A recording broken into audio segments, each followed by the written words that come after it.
You're watching the Thought Horse Car Report. I'm James and we're here in California, and it looks like we've stumbled upon a car enthusiast stronghold, which is good because we want to find the homeowner and find out if a Mercedes-AMG GT63S is worth buying over an M5 Competition. Maybe that's him now. Excuse me, sir. Are you the homeowner? No. I'm just here to rake the bocce court. Oh, well, what's your name? Jason? Jason, do you have an opinion on the AMG GT63S four-door? Yes. In fact, you know, it's really just a CLS with a body kit on it to make it look like a GT. I think it's a marketing sham. Get back. I haven't been on YouTube in 2 years. Get back here. I have a lot to say. You're watching Throttle House. I'm Thomas. And I'm James. And this is the AMG GT63S and the M5 Competition. And $60,000 separates these two cars. And I know for a lot of us at home, it's like, well, if I have that much money to spend, an extra 60 grand isn't too scary. But our research has showed something different. $60,000! So given that, we want to find out if an M5 Competition is enough. No one needs an M5, especially the Competition. No one needs a 617 horsepower twin-turbo V8 sedan with enough torque to break into orbit. It's about as necessary as a huge chocolate-covered dessert after a 3-course meal. Do I need it? No. But do I want it anyway? Of course. So that's why it exists, to satisfy our need for thunderous performance in an everyday setting. And with quarter-mile numbers in the mid-10s, it's difficult to see why you would ever need any more performance than this. Yes, you could argue that the new M8 Grand Coupe might be a better fit here, but it's not available yet. And either way, if you take into account that this has comfortable rear seats, lots of trunk room, and full-on luxury amenities, you have to ask, does the balance of performance and luxury get any more ridiculous than this?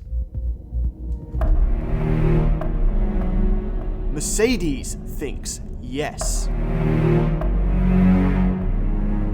If you were ever worried that your E63S was overshadowed by the more powerful M5 Competition, here's your answer. For only a house down payment more, you can get an AMG GT63S. It's a car that hits 100 kilometers an hour before you can even finish saying its name.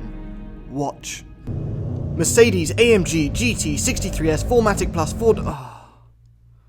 It's rated at 3.2 seconds as opposed to the M5 Competition's snail pace of 3.3. Aha! But yeah, so they're basically the same acceleration. But the AMG has more horsepower than the M5 Competition, 630 horses in total from its handcrafted bi-turbo V8, and is the most aggressive four-door that Mercedes offers. So yes, whilst the E63S is the slated rival to the M5 Competition, we wanted to see how much more a Fouterbach's best gives you on the road. If you're new to Throttle House, we do car reviews, track tests, and quite a lot of messing around. So subscribe and hit the bell. AMG GT63, launch.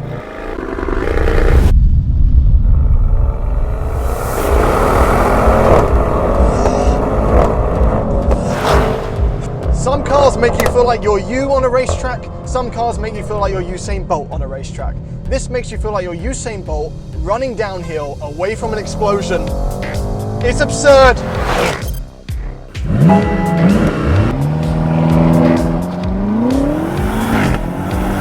Oh my god.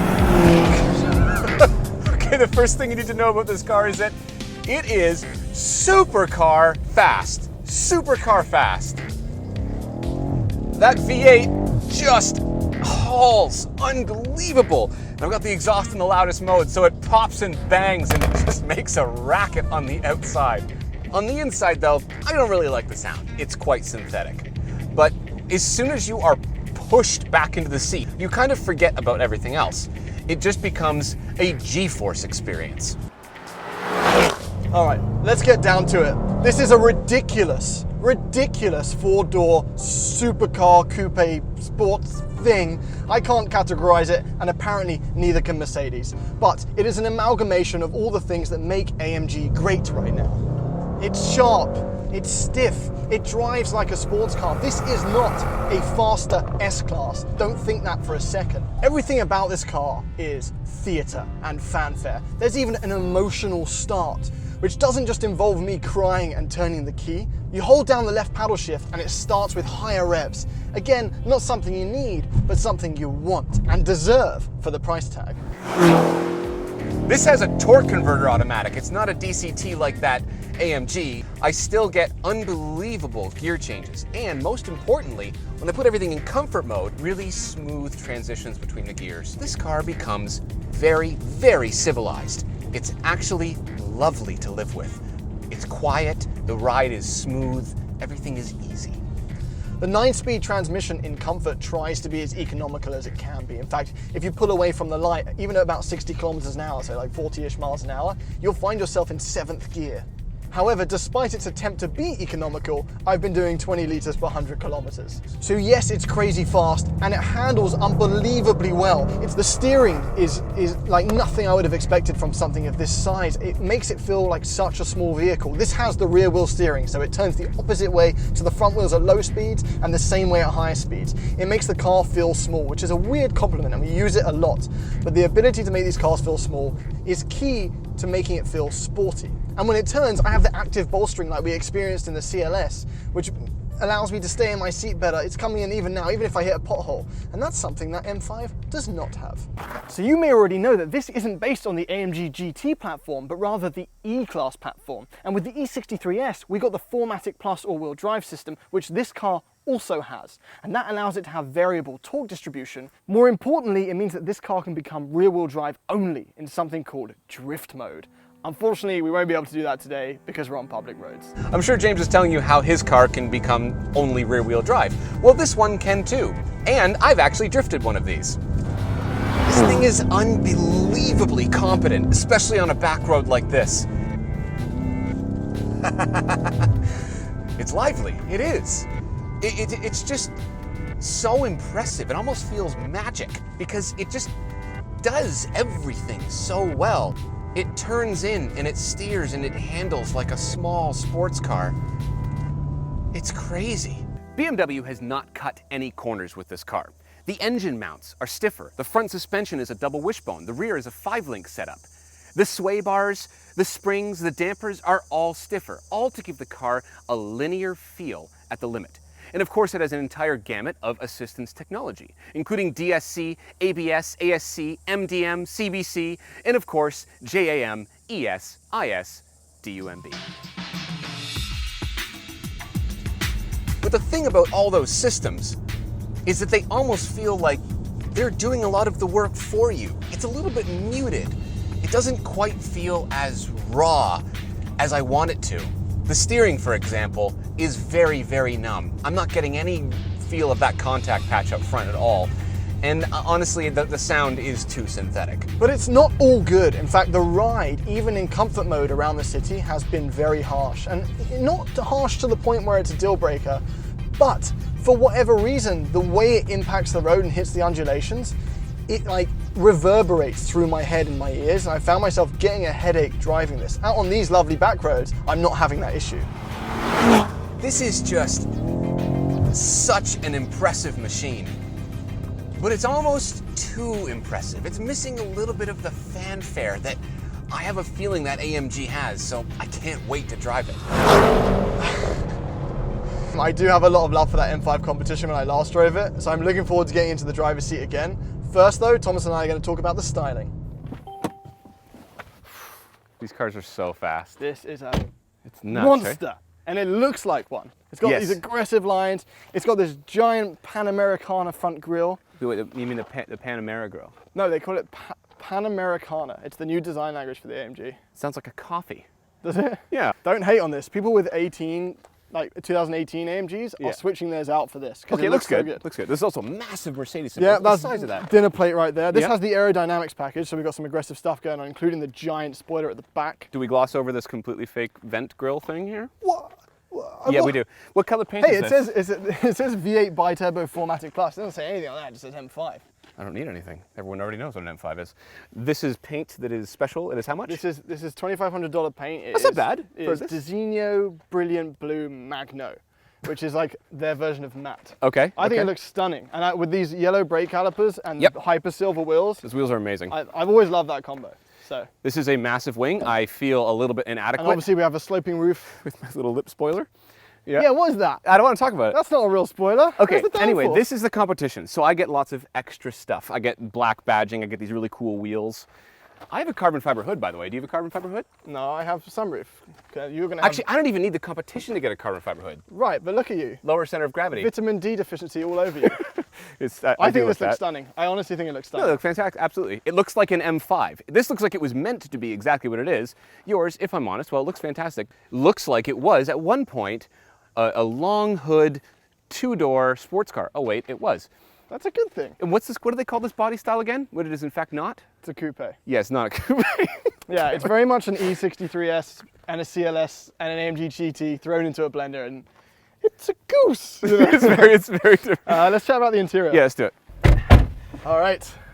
Welcome to the inside of the GT63S. Very fancy. Now, we get a lot of flack for saying that all the BMW interiors are the same. They're the same steering wheel and stuff, but not the Mercedes. But the reality is that this is a different specific AMG wheel, and you could get the same tech. This and even stuff. has more stuff, which we'll There's go even over in more a things. second. Yes. But yeah, there are similarities here. Of course like there the are. dual screen thing. Well, yeah. I love the dual screen. It's very sharp. Yeah. It's very good. All right, well, let's start with the steering wheel then, because that's the most obvious difference compared Yeah. to like the CLS we were in. Yeah. We have these extra buttons here. You have the turning wheel like on a Porsche. You get to turn to Sport, So cool. Sport Plus, That's like race supercar mode. stuff right Yeah, there. it's Yeah. awesome. These ones are nice because there's the suspension in the exhaust, but Yeah. here, do me a favor, just press that down. There's a little screen So on here. It's screen, but it's like creaky. Oh wait. Oh, you're right. It doesn't, I don't know why it feels like Ugh. that. Maybe Ugh. maybe previous journalists have been pressing too hard on it with their carelessness. Oh, I can actually select which one I want and then turn it on or off. How cool is that? What? See? I can actually select Oh, you exhaust. get to choose the two. I get to choose the two options and whether they're on or off. Oh, I've had this car for a few days. and I figured that out in I did 30 it. seconds. What's up? Well, you're smarter than me. Okay, so this is really cool. These are all individual screens as well. That's my exhaust button. Yeah, so on and but I off. have a problem with this. It doesn't say whether it's on or off. It just goes orange or blue. Orange means on, blue means off. So if you're colorblind, you're screwed. You're screwed. But more realistic for most of the population, if you're wearing polarized sunglasses, Yeah, you can't see it these. doesn't even show the colors. Otherwise, other than that, I actually really like the setup and the push.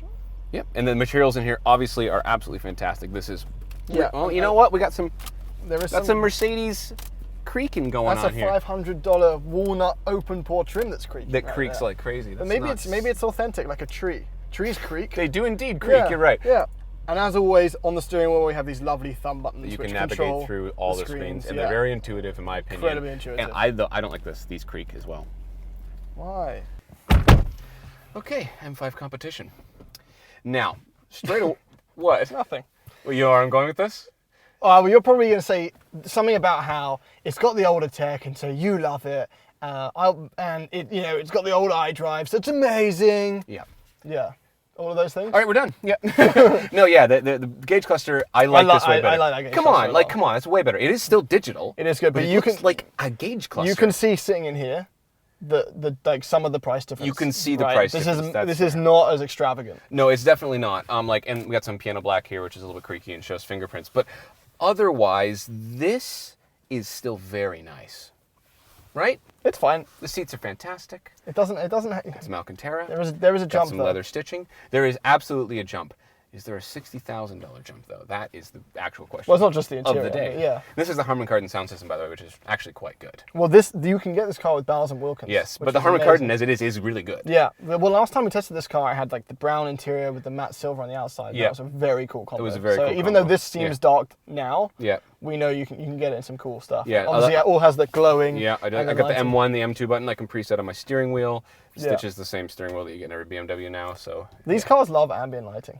they Like, do. they both look we're so good at night. bathed in ambient light. Yeah, here. this looks No. great in the ambient lighting. The Mercedes looks great with the ambient Mercedes lighting. crushes ambient lighting. nighttime, yeah. Absolutely, yeah.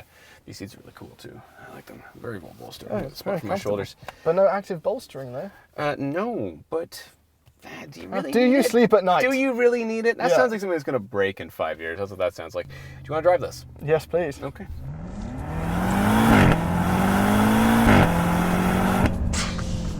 Both these cars are lunacy. The way they just put the power down, both all-wheel drive, is nuts. Already though, and Thomas has left me in sport mode here, the ride is so much nicer in this. All right. Oh, it's so violent. Oh my God.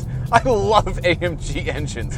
It's just like a howitzer on the upshift. Okay, right away though, I can tell you I agree with James. It's just a transference of vibrations and noise into your head. It's kind of a strange experience actually. Like I'm going over a bump right now. Yeah, it's really, really stiff and I'm in comfort mode. But it's really easy to fall in love with that AMG soundtrack. I'm trying to think who buys the AMG, who spends 190 grand on the car that can do everything. And I think the answer is someone that has a Huracan in their garage already. But for way less, this car, from a performance perspective, is incredible. But it doesn't have that theater. Okay, yes, the steering is sharper, the chassis is more responsive, the car feels much more like a sports car, but it doesn't feel the same purpose as a sports car. So I don't know. I don't see a need for this. It's unbelievable and fantastic. But between these two, I think I'd probably take the M5 and then buy a sports car.